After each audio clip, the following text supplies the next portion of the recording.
دیتے ہیں واللہ صحابہ ہماری ایک آنکھ ہے اور اہل بیت ہماری دوسری آنکھ ہے. ہم دو آنکھ والے ہیں اور ہمارے ایک ہاتھ میں صحابہ کا دامن ہے اور ایک ہاتھ میں اہل البیت کا دامن ہے. اللہ اکبر.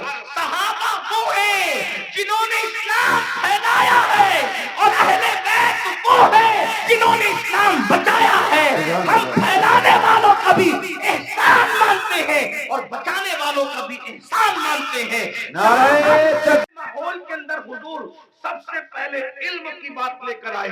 پڑھو لکھو پڑھو لکھو، کیونکہ حضور جانتے تھے جس دن ان کو پڑھنا لکھنا آ گیا اس دن ان کی زندگی بدل جائے گی. اور اللہ کے رسول علیہ السلام اللہ کی کتاب لے کر کے آئے. اللہ کے رسول ہمارے نبی کتاب لے کر آئے. ہمارے نبی صاحب کتاب نبی ہے، صاحب کتاب پیغمبر ہے، صاحب کتاب رسول ہے. اور کون سی کتاب لائے؟ اسے قرآن کہا جاتا ہے. قرآن کو قرآن اس لیے کہا جاتا ہے کہ کوئی کتاب اتنی نہیں پڑھی گئی جتنا قرآن پڑھا گیا ہے، اور جتنا قرآن پڑھا جائے گا اتنی کوئی کتاب پڑھی نہیں جا سکتی. یہ چیلنج ہے، یہ قرآن کا معجزہ ہے کہ دوست تو پڑھیں گے اس کو دشمن بھی پڑھتے نظر آئیں گے. یہ قرآن ہے. حضور قرآن لے کر کے آئے. اب بتاؤ حضور نے کس قوم کو پڑھایا؟ نماز کا عنوان اپنی جگہ، انکار نہیں. روزے کا عنوان اپنی جگہ، انکار نہیں. حج کا عنوان اپنی جگہ، انکار نہیں. زکات کا عنوان اپنی جگہ، انکار نہیں. حضور نے پہلے پڑھایا، عرب کے جاہلوں کو پڑھایا، عرب کے بوریا نشینوں کو پڑھایا، عرب کے بکریوں کے لے جانے والے جنگلوں میں بدوؤں کو پڑھایا. اور جب پڑھایا تو انقلاب کیا آیا؟ دیکھو علم کا انقلاب کتنی جلدی آتا ہے. یاد رکھنا ہر انقلاب کو آنے میں ٹائم لگتا ہے. علم کا انقلاب کتنی جلدی آتا ہے. جو اپنی بچیوں کو زندہ دفن کر رہے تھے 23 سال بھی نہیں گزرے، اپنی بیٹیوں کو زندہ دفن کرنے والے دوسروں کی بیٹیوں کو پالنے کی تیاری کر رہے تھے. اس لیے کہ حضور نے ان کو علم کا زیور عطا کیا تھا. اللہ اکبر. ماں کی گود کے شرابی، ماں کی گود کے شرابی جو ماں کی گود میں شراب پینے کے عادی بنے تھے، ایک اعلان پر وہ سب کے سب شراب سے توبہ کرتے. یہاں تو جلسوں میں کروڑوں تقریریں ہو جائیں، مقرر تقریر کرتے کرتے مر جائے، مقرر جو اس کی آواز بیٹھ جائے، مقرر کالی داڑھی سے اس کی داڑھی تقریر کرتے کرتے سفید ہو جائے، مقرر کی حالت بدل جائے، قوم کی حالت نہیں بدلتی. کیوں؟ وہاں ایک ہی اعلان میں پوری قوم نے شراب سے توبہ کی. بس اتنا کہا تھا، اے لوگو آج سے شراب حرام ہو گئی، آج سے شراب حرام ہو گئی. جن کے منہ میں تھی انہوں نے اگل دی، منہ سے اگل دی. جن کے ہاتھ میں تھی انہوں نے اڑیل دی، جن کے مٹکوں میں تھی انہوں نے نالیوں میں بہا دی. مدینے کی گلیوں میں شراب بہ رہی تھی. ایک اعلان، وجہ حضور نے اس قوم کو پہلے ایجوکیٹ کیا، علم عطا کیا. انہیں پتا تھا اگر حرام کریں گے تو نقصان کیا ہوگا. آج ہماری قوم کو نہیں پتا ہے، حلال و حرام میں کوئی تمیز نہیں کیونکہ ان کے پاس علم نہیں ہے. آج ہماری قوم کو غسل اور وضو نہیں پتا ہے، ان کے پاس علم نہیں ہے. اگر وہ شادی میں ڈی جے لگا رہے ناچ رہے تو ان کو پتا نہیں ہے کہ اس کا نقصان کیا ہے. وہ یہ سمجھتے ہیں اللہ ناراض ہوگا تو سزا دے گا، لیکن اللہ کی سزا کیا ہوگی، اس کی شکلیں کیا ہوگی، یہ انہیں کچھ پتا نہیں. جس دن انہیں پتا چل جائے کہ خدا کے عذاب کی شکلیں کیا ہوتی ہے، ایک جلسے میں تو نہیں بتایا جا سکتا، لیکن تھوڑے سے وقت میں اشارہ کرنا چاہتا ہوں.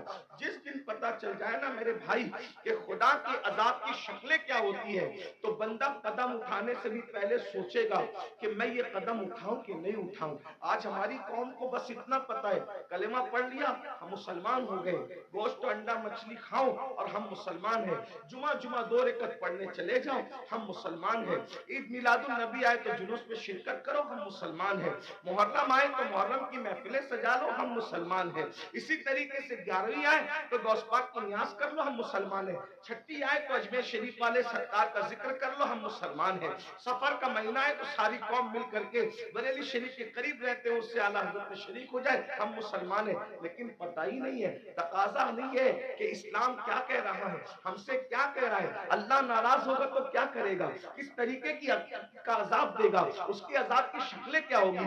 قرآن کہتا ہے ان عذاب ربک لواقع ما لہ من دافع، بے شک تیرے رب کا عذاب واقع ہو کر رہے گا، اور جب اللہ تجھے عذاب دینے کا فیصلہ کر لے تو اس وقت اللہ کے عذاب سے تجھے کوئی روک نہیں سکے گا۔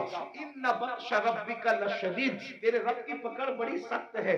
لوگ سمجھتے ہیں اللہ کریم ہے مولانا ہمیں معاف کر دے گا، بے شک اللہ کریم ہے، اللہ رحیم ہے، اللہ ستار ہے، اللہ غفار ہے، لیکن کیا آپ کو یہ خبر ہے جن کی شکلیں قرآن کہتا ہے کہ سور کی طرح ہو گئی، جن کی شکلیں قرآن کہتا ہے کہ بندر کی طرح ہو گئی، ان کے بارے میں آپ نے قرآن پڑھا؟ یہی تو ہے کہ قرآن نہیں پڑھا، سب کی کتاب پڑھی، رب کی کتاب نہیں پڑھی، کہانی کس سے پڑھے، تہوں کی کتاب پڑھی، سیریل دیکھے، ہنسنے ہنسانے کے سیریل دیکھے، رونے رلانے کے سیریل دیکھے، اللہ کی کتاب نہیں پڑھی۔ اللہ کی کتاب اٹھا کے پڑھو تو اس غیور خدا کی غیرت پتہ چلے گی۔ تم کیا سمجھتے ہو گناہ کرنے والوں، خدا کے غضب کو چیلنج کرنے والوں، کیا سمجھتے ہو جن کی شکلیں قرآن کہہ رہا ہے کہ ہم نے سور اور بندر کی طرح کر دی تھی، وہ کون لوگ تھے؟ وہ پٹھان کے بچے تھے، وہ مغل کے بچے تھے، وہ شیخوں کے بچے تھے، کس کے بچے تھے؟ تو یہ پتہ ہے کس کے بچے تھے؟ وہ مغل نہیں تھے، وہ پٹھان نہیں تھے، وہ شیخوں کے بچے نہیں تھے، جن کی صورت اللہ نے سور اور بندروں کی طرح کی وہ انبیاء کی اولاد میں سے تھے۔ اللہ قرآن اٹھایا، باضابطہ ان کا نسب پہلے بیان کیا، وہ بنی اسرائیل تھے۔ اور بنی اسرائیل کون ہے؟ اسرائیل حضرت یعقوب کا لقب ہے، اور بنی اسرائیل مطلب اولاد یعقوب، اولاد یعقوب، اللہ اکبر۔ اور اولاد یعقوب کا مطلب کیا؟ یہ بنی اسرائیل اور یعقوب علیہ السلام کا سلسلہ نسب کیا؟ یعقوب علیہ السلام کی ابا حضرت اسحاق علیہ السلام، اسحاق علیہ السلام کی ابا جان حضرت سیدنا ابراہیم علیہ السلام، یہ ہے ان کا سلسلہ نسب۔ لیکن اللہ، اب میں آپ سب کی توجہ چاہتا ہوں، اپنے بھائیوں کی بھی اور بہنوں کی بھی۔ میرے بھائیوں، جب نبی کی پیغمبروں کی اولاد گناہ کرے تو اللہ دنیا کے اندر ان کی شکل سور اور بندر کی طرح کر دے تو ہمارا کیا حال ہوگا، ہمارا کیا انجام ہوگا؟ آپ سوچتے ہیں لیکن اس دنیا میں تو کسی کی شکل سور اور بندر کی طرح نہیں ہوتی۔ میں نے کہا الحمدللہ بالکل نہیں ہوتی۔ اس کی وجہ یہ ہے کہ ان کو جو پیغمبر ملے تھے وہ اور تھے، اور ہمیں جو نبی ملا ہے وہ اور ہے۔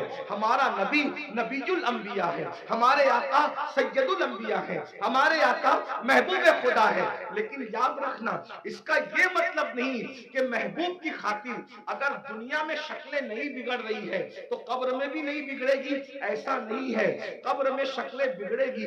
اللہ کے رسول علیہ السلام نے فرمایا ہم نے شب معراج، آقا فرماتے ہم نے شب معراج جب جہنم کا مشاہدہ کیا تو ہم نے دیکھا کہ کچھ لوگوں کی شکل کتے کی طرح ہے، کچھ لوگوں کی شکل خنزیر کی طرح ہے، کچھ لوگوں کی شکل بندر کی طرح ہے۔ حضور فرماتے ہم نے شب معراج دیکھا، اللہ اکبر، اللہ سے ڈرتے کیوں نہیں، اللہ سے خوف کرتے کیوں نہیں؟ آئیے میں آپ کو بتاؤں، اللہ اکبر، آقا کریم رؤوف الرحیم صلی اللہ علیہ وآلہ وسلم ارشاد فرماتے ہیں کہ معراج کی شب ہم نے ایک منظر دیکھا۔ آقا فرماتے ہیں جنت کی سیر کی آقا نے اور جہنم کا مشاہدہ کیا۔ دیکھو یہ باتیں ہمیں نہیں پتا ہے، جس دن پتا چل جائے گی اس دن ہمیں احساس ہوگا اور ہمیں یقین ہے ہماری قوم کو جب کوئی بات پتا چلتی ہے تو وہ اس پر عمل کرتے ہیں، کیونکہ اس پر قرآن کی نص موجود ہے، وَذَكِّرْ فَإِنَّ الذِّكْرَىٰ تَنفَعُ الْمُؤْمِنِينَ، کہ مومنوں کو نصیحت کرو کہ نصیحت مومنوں کو فائدہ دیتی ہے۔ یہ اتنے نوجوان داڑھی کیوں رکھ رہے ہیں؟ یہ کسی نہ کسی خطیب کی گفتگو کا اثر ہے۔ بہت سارے جوان نماز کیوں پڑھ رہے ہیں؟ ہم اللہ اکبر،